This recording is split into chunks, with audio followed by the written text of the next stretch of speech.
Hey. So the other day I made a Twitter post.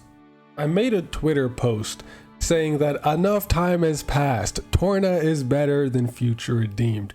And that caused quite a controversy over there on that Funny Bird app. And I wanted to make a video defending my point and explaining why Torna truly is better than Future Redeemed, okay? And one point that a lot of people brought up on why Torna was either not as good as Future Redeemed or just straight up bad is because of the community system. Now, I don't mind the community roadblock, okay? Having to do all the side quests to raise community to continue the story, I think it doesn't bother me, okay? First, it's just more playtime, so I just get to play the game longer and explore the world more. And if you actually like read the dialogue, you get a lot of cool world building and get to learn the characters a lot better. And I mean, most importantly, you get to complete all the side quests as Mithra.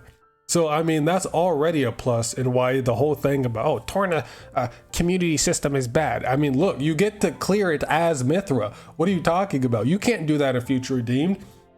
Yeah, maybe Future Redeemed has a better community system where it doesn't roadblock the story with side quests, but you can't beat them or complete the side quests as Mithra in Future Redeemed. So, I mean, that's already an invalid point. And then for the story was also another thing that was brought up a lot. And if you really think about it, the stories are kind of very similar at a very base level. Torna is about Laura looking for her mom, Rhaenyra, and then we have to fight Malos and Aegis, the big bad of the game. Future Redeemed, it's all about Matthew looking for his sister Niall, and then we have to fight Alvis and Aegis, the big bad of the game. So the stories are relatively the same. But what makes Torna's story better is that it involves Mithra. Mithra is a huge part of the story, okay? We get a lot more backstory and lore on Mithra and a deeper look into her character and why she is the way she is in base game, okay? We get to learn about Mithra. Mithra's in the story. She's like an integral part to the story.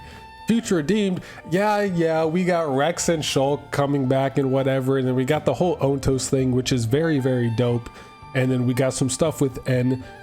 But I mean, Mithra is nowhere to be found. And yeah, you can say, oh, well, Mithra is in the Aegis core, in the gauntlets of the end, the fist of the end that Matthew's wearing. Yeah, but that's just the Numa Aegis core. That's not Mithra herself. That's not actual, in the flesh, human body, full blonde Mithra, okay? That's not her. That's not playable Mithra.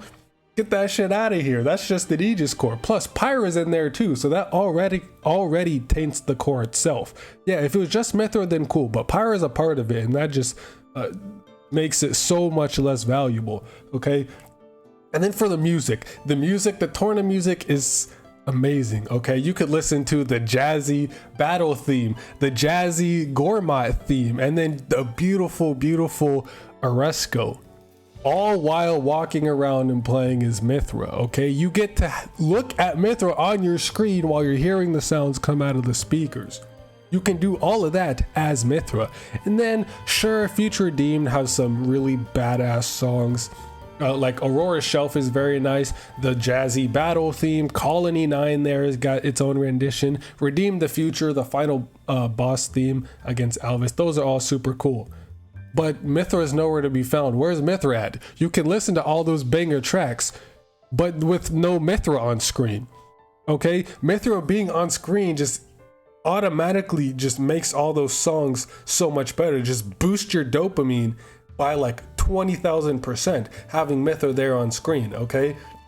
And as for the gameplay, I did hear a lot of people talk about the combat. And surprisingly, some people didn't like Torna's combat, even though I think Torna's combat is the best in the entire series. Okay, it was already based off of Xenoblade 2, which, I mean, come on, Xenoblade 2, the best game in the series, no doubt. And Xenoblade 2's combat was already very diverse and very fun. And then Torna just made that so much better with being able to swap back and forth between the driver and blades. I really like that system, being able to swap between the driver and blades, and then they each have their own like effects when switching in. and like being in rear or vanguard. It's a very dope system. Like, in all seriousness, that is my favorite battle system in the whole series. I love Torna's battle system, and somehow people didn't like that. But one thing I have to say about Torna's battle system that makes it infinitely better than Future Redeems: you can play as Mythra. You can literally just control Mythra herself. Lightning Buster, Twilight Striker, Photon Edge, okay?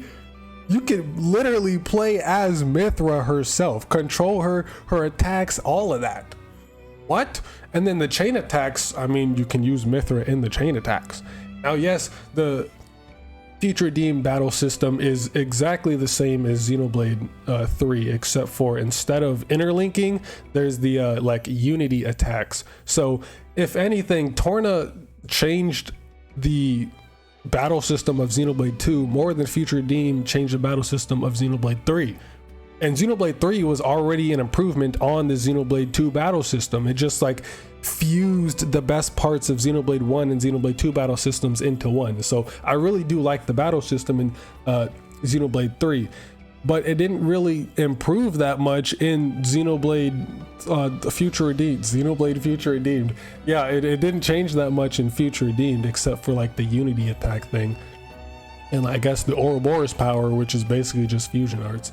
But yeah, the combat, the chain attacks, I do like Xenoblade 3 chain attacks a lot. Everyone complains about the music, but it's really not that bad. It is very hype. I love that song, and I'm just like humming and dancing and bouncing around to it every time I'm in a chain attack.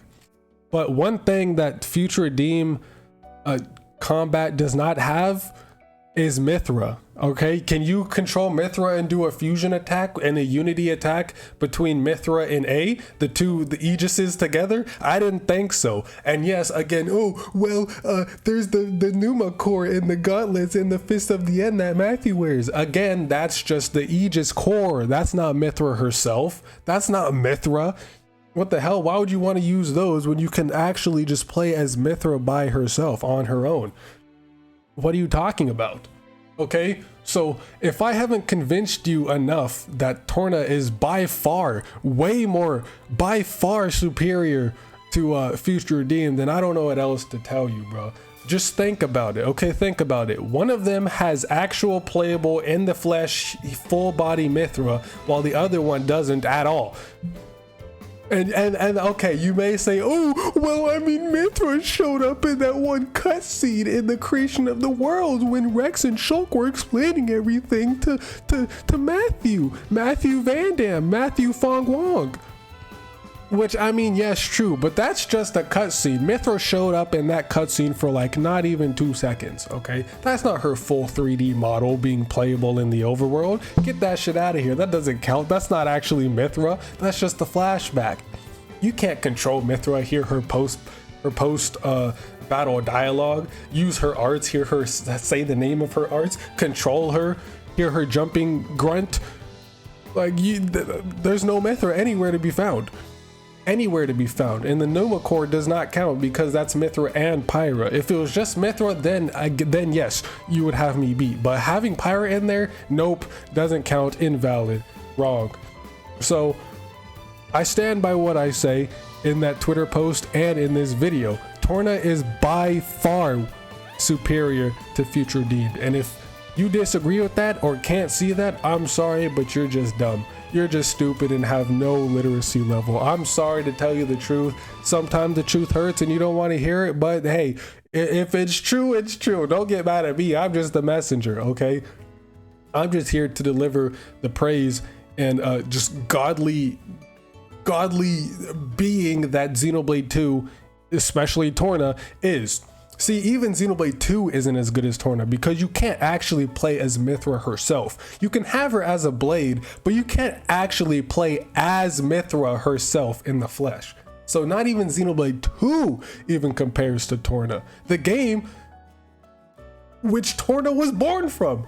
But hey, some people just don't want to hear the truth. Some people will just ignore the truth and shut it out because they know it's true, but they don't want to believe it. So hopefully I was able to convince y'all that Torna is way better than Xenoblade 2. Well, yes, that, but way better than Future Redeemed. But Yeah, that's about it. See you next mission to play some goddamn Xenoblade.